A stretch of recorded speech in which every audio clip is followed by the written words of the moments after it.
So recently, GBS or Guillain-Barré syndrome has been in news due to its outbreak in Pune.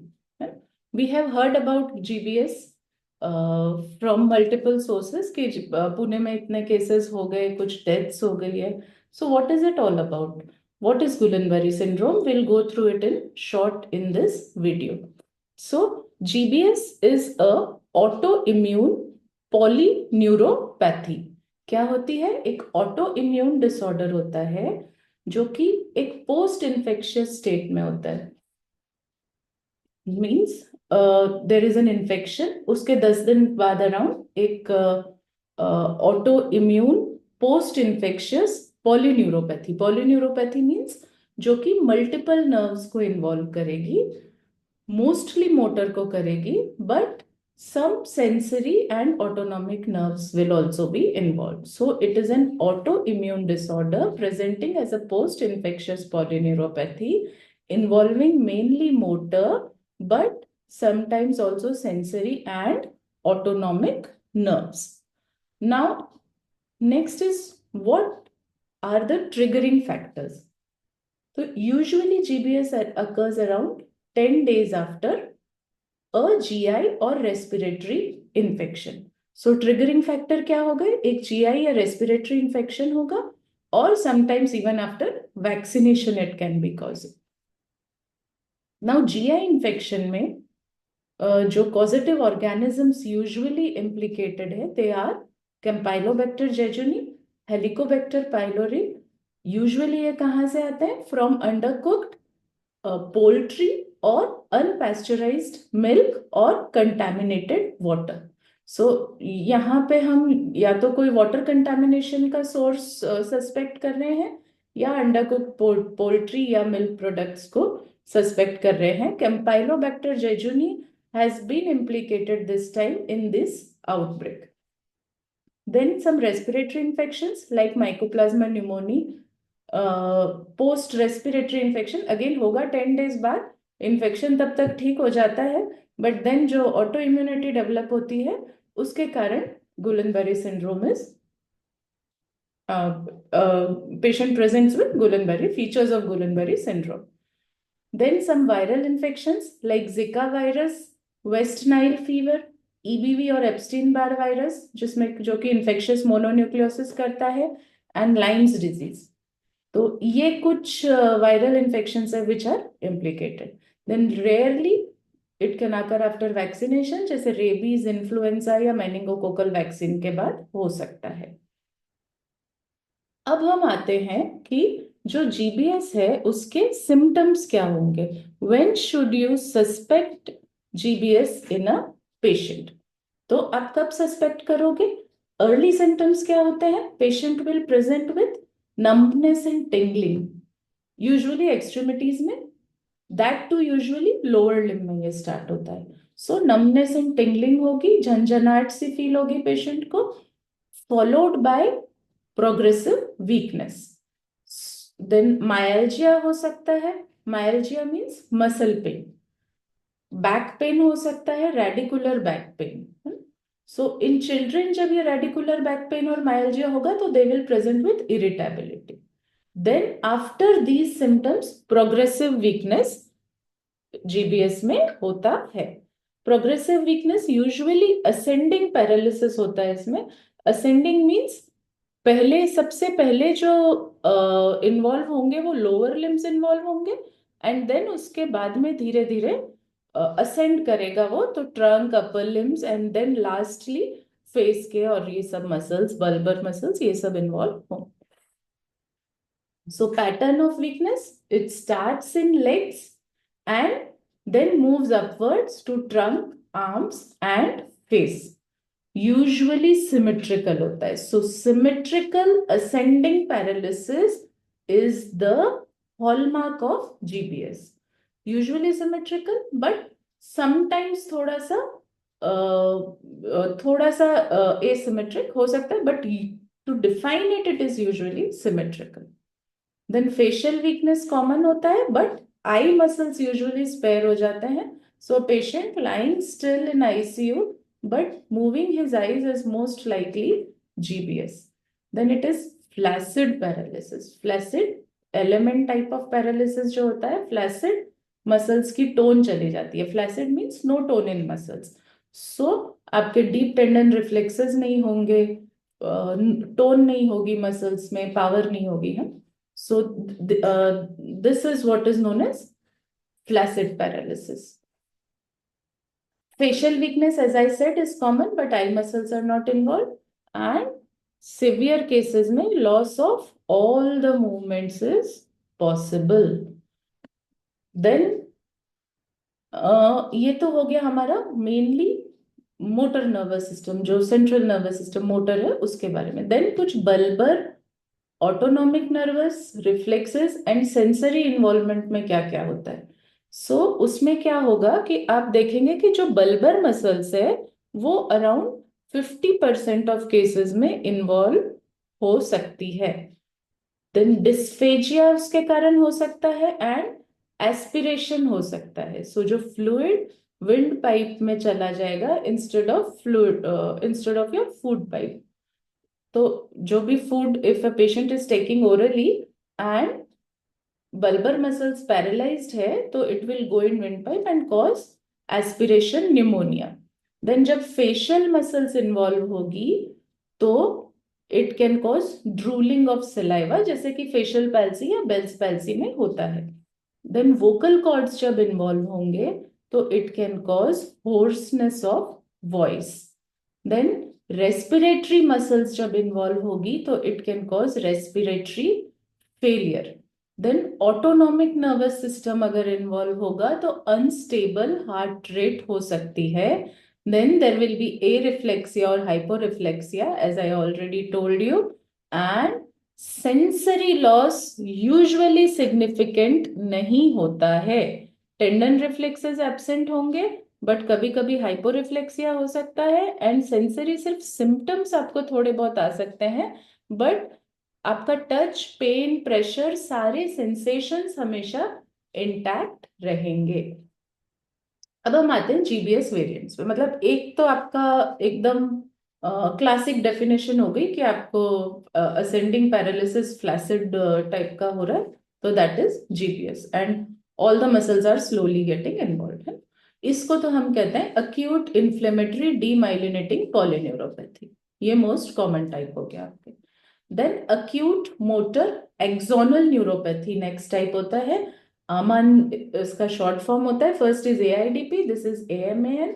It is more common in Asia, and antibody जो इसके साथ इन्वॉल्व होती है that is anti ganglioside antibody. इसमें axonal involvement होता है, ना कि demyelinating. Then facial diplegia, facial diplegia with paresthesia. ठीक है, एक फॉर्म ये हो गया आपका। Then pharyngeal cervical brachial variant, इसमें क्या होगा, throat, neck and arms, weakness will be in these parts.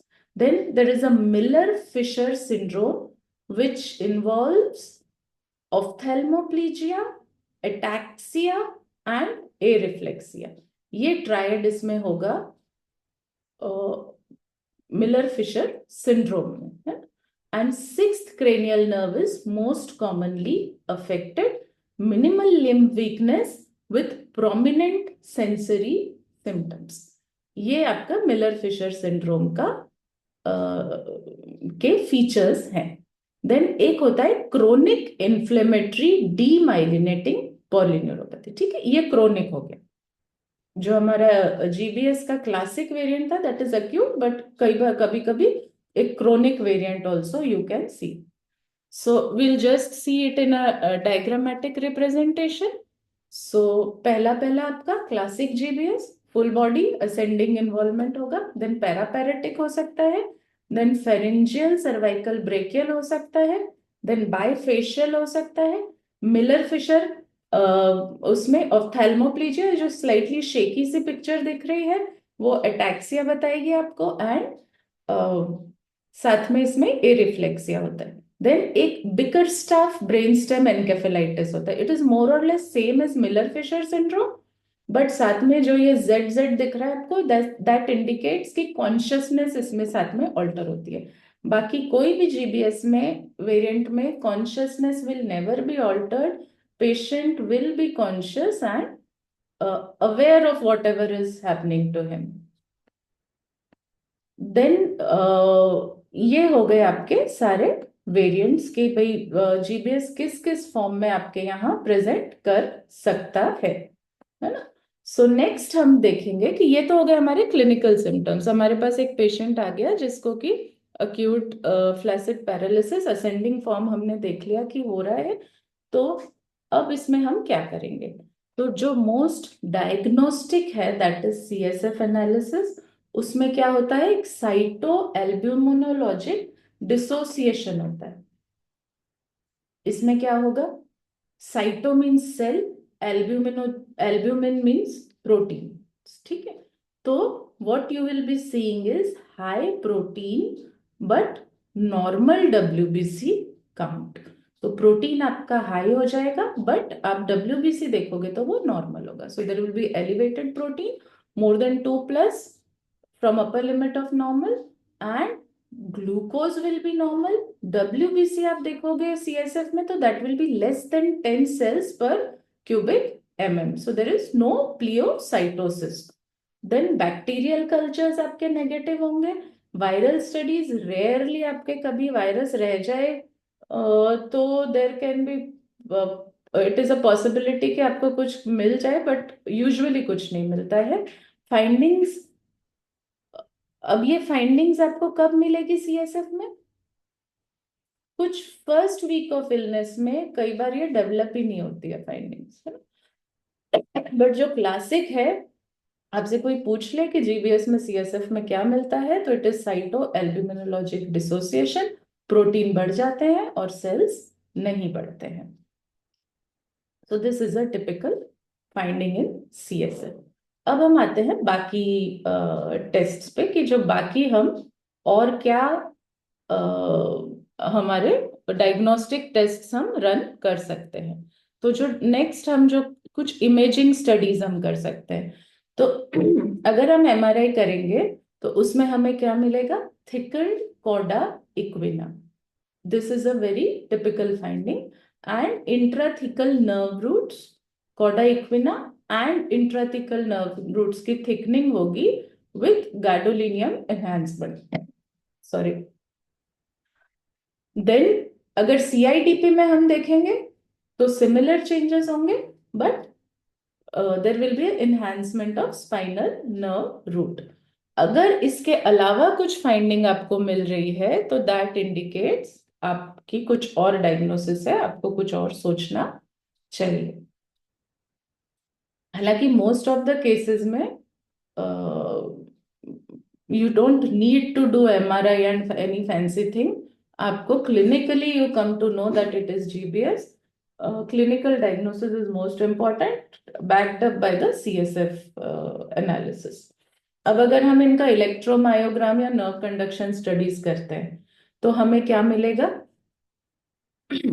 Reduced conduction मिलेगा इस सब में, क्योंकि एलिमेंट टाइप हमारी जो पैरालिसिस इसमें हो रहा है, तो reduce reflecting patchy nerve involvement, ठीक है, कंडक्शन वेलोसिटीज में। देन फोकल कंडक्शन ब्लॉक्स हो सकते हैं एंड डिस्पर्स्ड रिस्पॉन्सेस प्रेजेंट हो सकते हैं। ईएमजी में अक्यूट डिनर्वेशन ऑफ मसल का अपने को फाइंडिंग मिलेगा। सो ये हो गया हमारा नर्व कंडक्शन स्टडीज में कंडक्शन वेलोसिटीज के बारे में, एंड देन इलेक्ट्रोमायोग्राम में क्या मिलेगा, जो कि हम कभी यूजुअली डायग्नोसिस के लिए भी usually don't go for these things, है ना। अब इसके अलावा आप क्या इन्वेस्टिगेशंस करते हो, जैसे हम क्रिएटिनिन काइनेज कर सकते हैं, जो कि हम यूजुअली मस्कुलर वीकनेस या मस्कुलर डिस्ट्रोफीज के केसेस में करते हैं। तो उसमें माइल्ड एलिवेशन होगा, डिस्ट्रोफीज जैसे ड्रास्टिक एलिवेशन या मसल सॉरी मायोसाइटिस जैसे ड्रास्टिक एलिवेशन नहीं होगा।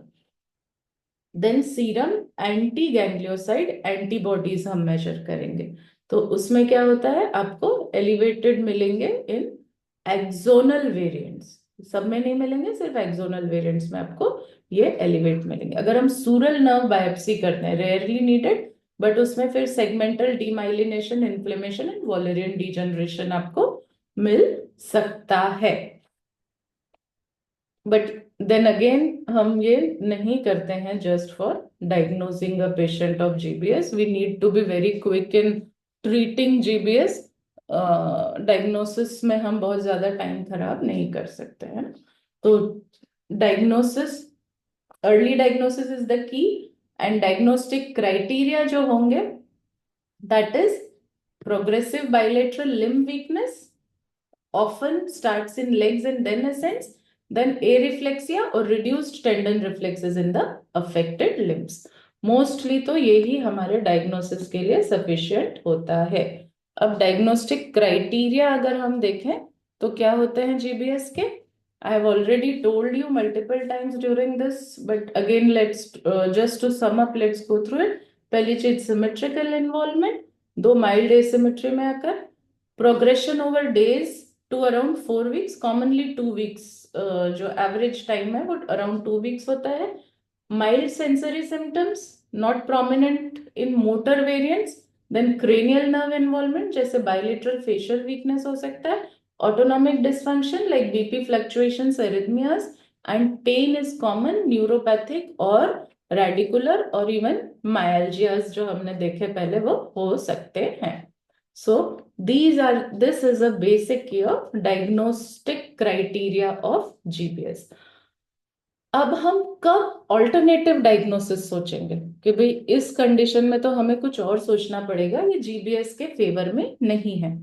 तो आपके एक तो ऑनसेट पे ही फीवर, क्योंकि ऑटो इम्यून है, 10 दिन बाद होता है इन्फेक्शन के, तो ऑनसेट पे फीवर, आपको एक शार्प सेंसरी लेवल मिल रहा है। अगर शार्प सेंसरी लेवल मिल रहा है ऑन योर सीएनएस एग्जामिनेशन, तो it suggest spinal cord pathology.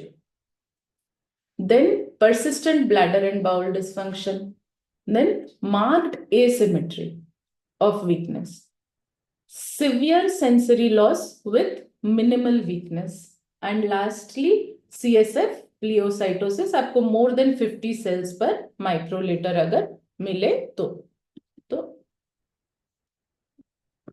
In conditions में we have to think of something else.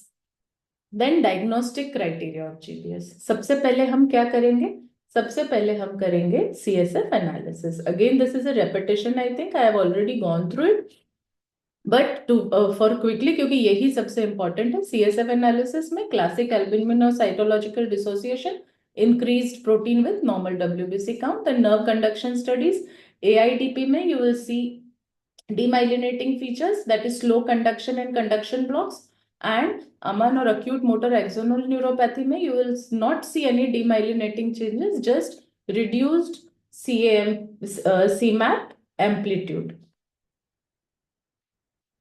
Then we come to most important part, treatment. हमने देख लिया, हमें समझ आ गया कि ये जीबीएस है, अब हम इसे ट्रीट कैसे करेंगे।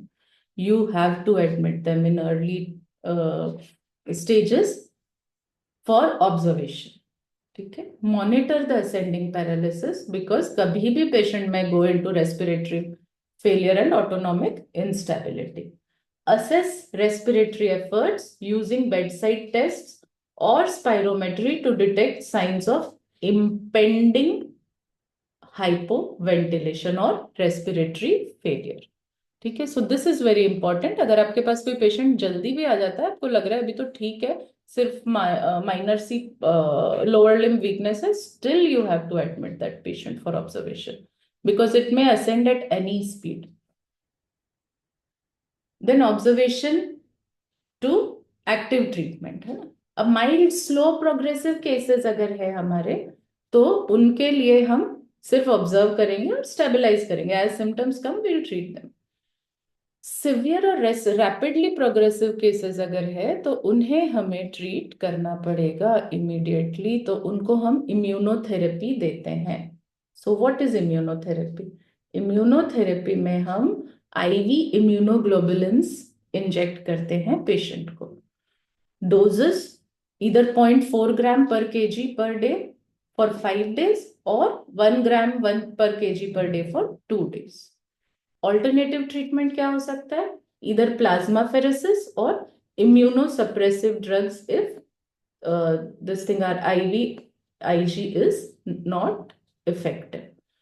Steroids usually ineffective होते हैं for muscle weakness, but pain में वो कभी कभी हेल्पफुल हो सकते हैं कि भाई पेन रिलीफ आपका स्टेरॉइड करा सकता है। Then next we come to supportive care कि भाई आपने ये तो कर दिया बट आपको बहुत सारी सपोर्टिव केयर भी इन पेशेंट्स को देनी पड़ती है। तो रेस्पिरेटरी सपोर्ट, वेंटिलेशन बहुत पेशेंट्स को जरूरत पड़ती है, you have to take them on ventilator. Then prevent complications जैसे प्रेशर सोर्स है, डीवीटी है, सेकेंडरी बैक्टीरियल इन्फेक्शंस है ना।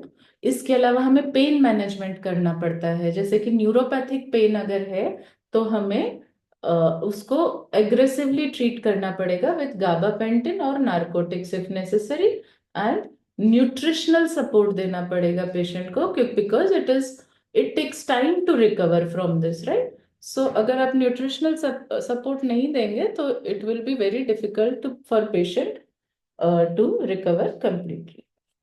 Now, a word about prognosis.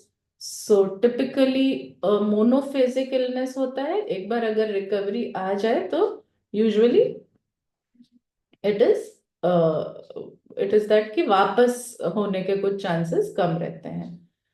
Then secondly ivy immunoglobulin जो है वो शॉर्टन करेगा आपके रिकवरी टाइम को, but it will not alter the long term prognosis. 60% of patients become non-ambulant during illness, but then they all, but most of the times they regain full strength. Then residual weakness, most of an ankle dorsiflex में थोड़े time persist कर सकती है in a minority of patients. अब predictors क्या है आपके severe course के या डिलेड रिकवरी के? तो वो कि एक तो आपको क्रेनियल नर्व इन्वॉल्वमेंट हो गया, तो it will be difficult to have early recovery. Then requirement of ventilatory support, naturally अगर किसी भी पेशेंट को आप वेंटिलेटर पे ले रहे हो तो it will prolong the recovery. Then severe disability है आपके ऑनसेट पे, तो also there will be severe course and delayed recovery. Then neurophysiological studies जो है they do not reliably predict the long term outcome. Demyelinating forms recover faster than the axonal variants. Then recovery pattern क्या होता है? Again अगर tendon reflexes है वो सबसे last में आएंगे, तो if you are seeing for tendon reflexes की रिकवर होने लगा क्या पेशेंट, तो उससे आपको नहीं पता चलेगा। And recovery follows a gradient opposite to आपका डिजीज प्रोग्रेशन। तो बल्बर फंक्शन जो है वो सबसे पहले रिकवर होंगे, ठीक है ना। आपका पेशेंट अगर रिकवर कर रहा है तो यू शुड नो कि सबसे पहले क्या चीज ठीक होगी, तो हमें पता चले कि पेशेंट रिकवर होने लग गया है ना। तो बल्बर फंक्शन जो है वो सबसे पहले, एंड लोअर लिम्ब आपके सबसे पहले इन्वॉल्व होंगे और सबसे लास्ट में रिकवर होंगे। Then bulbar and respiratory muscle involvement, ये दो दो इन्वॉल्वमेंट्स है which may lead to even death if not recognized early.